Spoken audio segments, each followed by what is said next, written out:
Obviously, it's about the battle for the Cannon Week, for us, Central Week. So, as a program, obviously, every game's huge. For our alumni and fans, we know that this is the one for them. And those of us that have been in a lot of these games, it's a special week. Excited about the blackout that we're going to see and see the Kalamazoo fans come out. There'll be a game. Our volleyball team plays Central later on that night, which will be kind of cool that we get to continue the rivalry. We have a Hall of Fame this weekend. Sean Faulkner is going in, ex-football player. Played here in the 80s. I remember when I went in 2011. It was a great weekend. Seeing a lot of my teammates came back for that, and it was great. Obviously, last Saturday was tough. We a lot of missed opportunities, a lot of injuries. Which was obviously frustrating. The biggest one being D. D is set to have surgery on his collarbone today, or this evening, so he'll get all cleaned up. But he'll be done for 2019. We're right now just trying to get him back put together because he's not put together right now. So been in a lot of pain. He's been sleeping dead average, I guess. As good as you can sleep with a broken collarbone. And so we're putting our arms around him and wish him the best tonight. And I've been talking to him today, and he'll be good. So it'll give a good opportunity for our young guys. Lupro, Kanai Lovely, Kareem Ali, we'll all be kind of over there into the boundary. The competition started today, so it was fun to watch those guys. Spirited practice, day one of Central Week. So, we're excited for this weekend. Long way away from that point, but only 4 games. Is there an expectation that he could redshirt and come back for one more year? He definitely would have that opportunity. It's not something. I'm going to be with him the whole way. I'm going to do what's best for him. Whatever we decide to do. Right now is not the time to make that decision because he's the amount of pain he's in. It's not like it's John 2 years ago. John's was broke. This one is. It's like. It's displaced, so he's in a lot of pain, and so I want to get him put back together, get him sleeping, and then we'll sit down and talk. But that is a possibility. Yeah, he never redshirted, so that would be an option. As far as a football loss, how big of a loss is losing him? Oh, a guy like that. It's funny because it's a double-edged sword. You have a two-way player, and you're like, oh my God, it's awesome. I have a two-way player, but when you lose that guy, you lose something on both sides. And ironically enough. We hadn't used him on offense as much as I planned on it. We've been up 21 or down 21 in the first quarter of every single game we played until this weekend because my goal really was to get him about 10 touches a game, But the first 3 games played out in such a unique way. So this was going to be his first game with probably 15 plays on offense, maybe 20 plays on offense. And obviously only made it to play 3. Caught 1, dropped 2, caught 3, and unfortunately got hurt. So it's a loss, but it gives other people opportunity. One thing we've been preaching about is we do have a lot of depth on this team, unlike some of the other teams we've had. So it'll be exciting to see who steps up.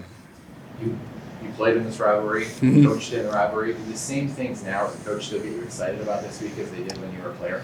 Yeah, it's the same. Because it runs deep. Everyone has a difference. Everyone has a story, and I've heard millions of them, and I'll hear a million more of what it means to them and what it meant to the guys in the 70s and 80s and 90s. And I remember the picture of the burning car in 1994. That was the year before I got here, and I remember being on campus and not knowing, the students are everywhere on campus, right? But I wasn't sure who was a Central, student and a Western student. Probably by about Thursday, if you were talking to somebody on campus, they could be from Central because pretty much the whole student body when I played came down. It didn't matter where we played, so you didn't know who you were talking to. You had to look what color shirt they had on because they traveled, and so yeah, we've had tons of great games, and so yeah, it's the same, and it's fun just to learn. Everyone I talk to has a different story about what it means to them, and our kids get this. That's how they understand it. We have kids coming from Florida and kids coming from Jersey that don't know, and it's fun when they get to hear all the stories. How do you start MAC play with this game? I guess what are your thoughts on starting conference play? There's nothing better, right? You normally don't play for trophies in September, and we're playing for one, and it's a great opportunity for us. you can't. No one sleepwalks into a rivalry game. You know what I mean? And so MAC play starts. That's exciting. The fact that it's against Central makes it even better. And so they got to come here. Last time they were here was one of the worst games worst 45 minutes of my life that I still haven't forgot about, even though we went up last year and took care of business, but we talk about that game and we changed things in our program after that game. And so we're excited that every time we get to play them, it's special. And the fact that this is the next time here will be fun. What did you change after that? We changed it. We did a couple things different in practice. We struggled in the fourth quarter, with our focus. And so we've added a couple drills to the end. The kids don't like the drills, but they understand why we do them. They understand we did the drill. We did Packer drill today. And that started the Monday after the Central Michigan game 2 years ago. And we did it again today. And, you look at last year and in the fourth quarter against, Bowling Green and against Miami, Ohio, and against Eastern. And, I mean, we are a better fourth quarter team now because of that day, And when we have to play 60 minutes, we are a better and tougher team because of that loss 2 years ago. Coach McElwain's obviously, bringing a lot of talent in from the SEC, bringing a lot of experience from the SEC. What is a way that you see him building up a program that he might face on Saturday? They're totally different. Obviously, it's a whole new coaching staff. They brought in a lot of different players, some JUCO guys and some transfers. So they have some talented kids. Their schemes are different. That's the unique part about this game. There's nothing you can take from last year. You can't look at their scheme or what worked or anything like that. So that's unique in a rivalry game because normally you know them better than, it's like it's like Wheaton North versus Wheaton South. You normally know everybody you're playing against. So it's a little different this year around because we haven't played against a Coach McElwain coach team. But I like what he does on offense or defense. They played great last week. They played a physical game. And, I've watched him since Colorado State to Florida and then at Michigan, obviously. So, never really faced him, but obviously have a ton of respect for what he does and what he's starting to build there. Bonnie had a sack last week, and I know he's a guy with a really unique background. Mm-hmm. Kind of the locker rooms of a blend of cultures, and he kind of brings some of that. He does. On the football field, he's not your prototypical defense. I know No. he's yoked up and everything, but Yeah. but size-wise, he's a smaller guy. But having him in there as a senior, Yeah. all the experience and what does he kind of do? What element does he bring? I mean, I think two things. He brings consistency. I mean, where he's going to be, when he's going to be there, how he's going to be there. Whatever you tell him to do, he's going to do it, and that's rare. Just that 100% always accountability, really. And then obviously his energy. I mean, he brings energy. He makes people around him better. He's always positive. I mean, you cannot. I mean, if you know where he came from, you understand, but you cannot put that guy in a bad mood. It's impossible. He will find a way to make every situation good, bad, or indifferent. He'll put a silver lining on it, and we will go back out there and play just as hard, if not harder, the next play. And that's having guys like that when you go through. Like we're about to go through 8 MAC games, and there's going to be ups, there's going to be downs, and in the middle of every game, and having him there to right the ship and calm the seas is a huge part of. And we have a lot of seniors, but he's special at that. Is Kenny Dwyer getting back to full strength? He's getting there. He's getting in shape, is what he's doing. He's back. He's running. He's got the shank out of the shoe. Everything. Now we got to get him in shape. He's been running. I don't know. I don't think he's going to be ready this weekend, but I expect to see him in the next couple of weeks as the training staff lets me know that he's, breathing again. He's got to go from sitting around for 6 weeks to. I mean, he's been doing the hand bike, but I mean, this is like we're trying to get him in football shape now, which will probably take a couple weeks. But it's good to see him out there after standing around for such a long time. He's running around. That'll help us a lot when we get him back. Nice to see Jalen Hall get a touchdown. That's something that can get him going, you think? Yeah, Jalen had a good start to the year, and then he got hurt, banged up his shoulder, and then Sky came in and did well. Here's the thing that's special about Jalen is he's only going to get better as he puts more weight on, but he is fast. I mean, it shocked me, but this summer, I mean, he hit the 4.3s, 4.39. Each stride's like 5 yards. He had his best practice of the year today. And So when he got hurt, Sky came in, did a good job. Bustle's been doing a good job. And Jalen, this is year 2 of our offense. And we are now to the point, which is one of the things our defense is struggling with, because they're all freshmen. They're all first year doing it, Jalen played 2 positions. I don't know if anyone noticed that on Saturday. He played no problem. He's in there all the time because he can play Z and X. And last year, nobody could do that in year 1 of a program. But the fact that we have 3 wide receivers right now that I think, as far as the outside go, between Bustle, Hall, and Sky, that all bring a different talent set to the table. It's just special to have a guy that can play too. Like, hey, go in and give Bustle a blow, and he's making plays on both sides. He's making play at X. He's making plays at Z. His future is huge. He just got to keep working.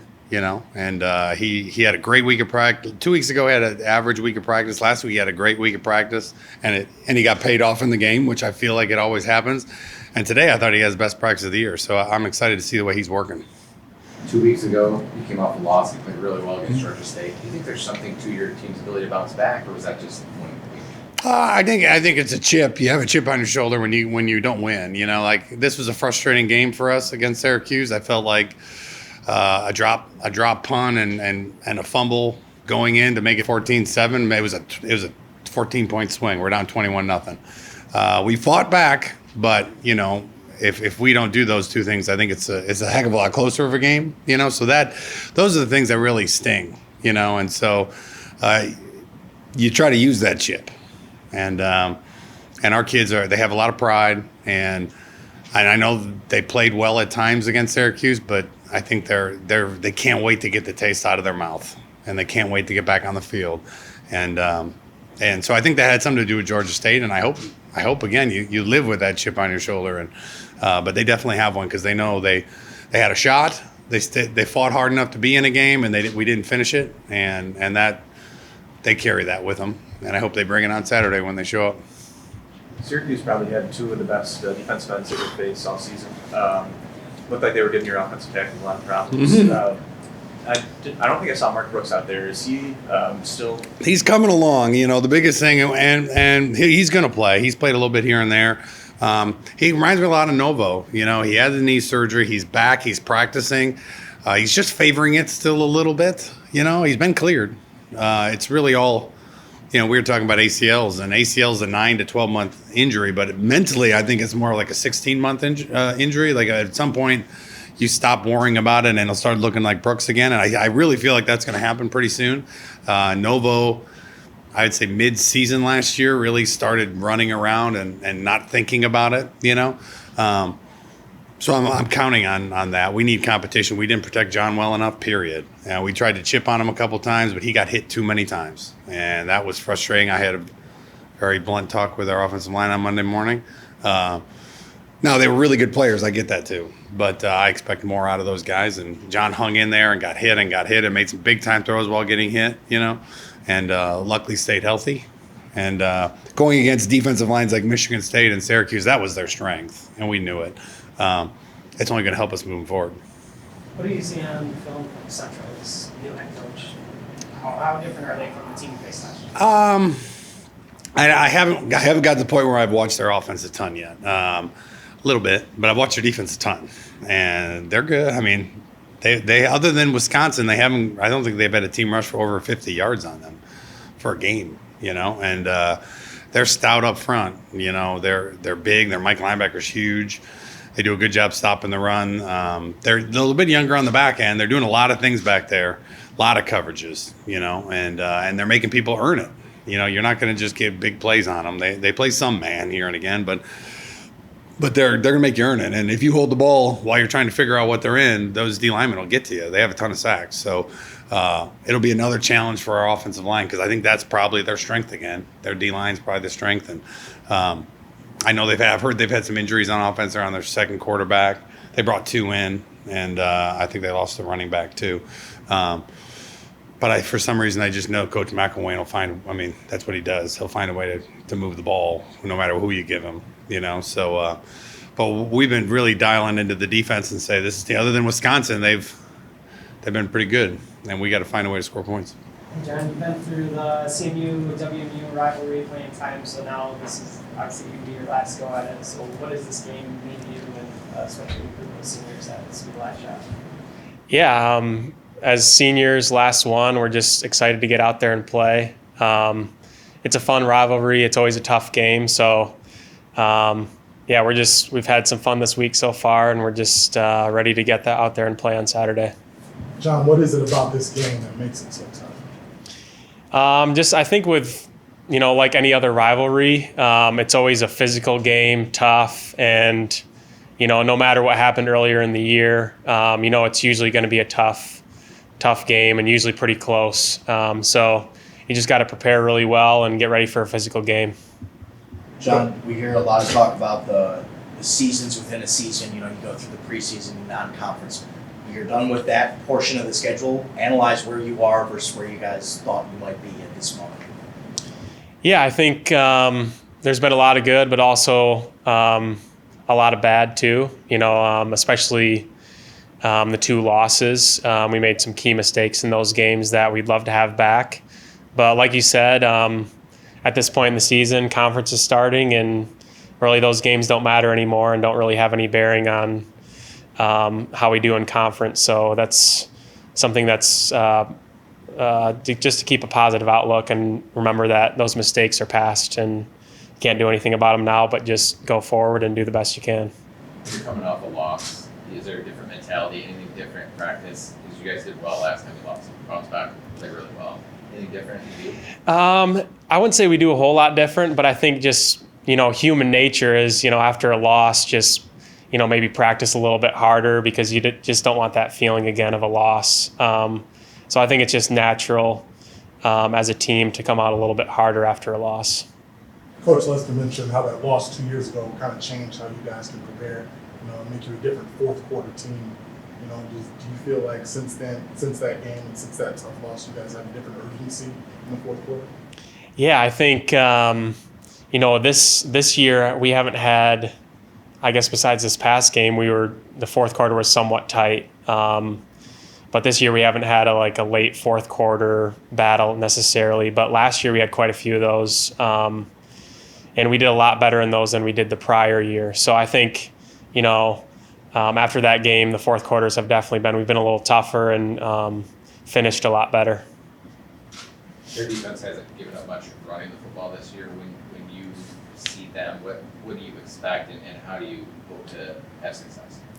Yeah, they got a good front seven, very physical, big up front, and so it's going to be tough to run the ball. But hopefully, we got a lot of weapons on the outside, so if we hit some passes and things like that, if they loosen up a little bit, that's when you try to get Bellamy and Sean Tyler and Tucker in some space once they start to back up a little bit. So that'll be a key to the game for sure. I know you play when they tell you to play, but a noon game on a Saturday too, does it change the atmosphere, especially at Waldo Stadium? Obviously, it's going to be a bigger crowd this weekend.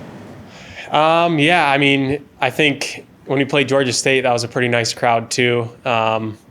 So I'm expecting something pretty similar to that. But yeah, it's always fun when you got a nice crowd out there, and definitely a home advantage for sure. Are you hearing more from fans this week, or just being out and about? People, is there a different vibe than being Central Week? I haven't really felt it yet. For me too, all my class schedule is at night, and so I'm really not on campus during the day a whole lot. So I really haven't experienced that a whole lot, but maybe as the week goes on, I might. What about friends and family? It's an in-state battle. Do they talk to you at all about this week about Central? A little bit. My uncle played basketball at Central, so I'm sure I'll probably hear from him at some point. But yeah. So who's he rooting for? I think us, but he probably won't wear Western gear though.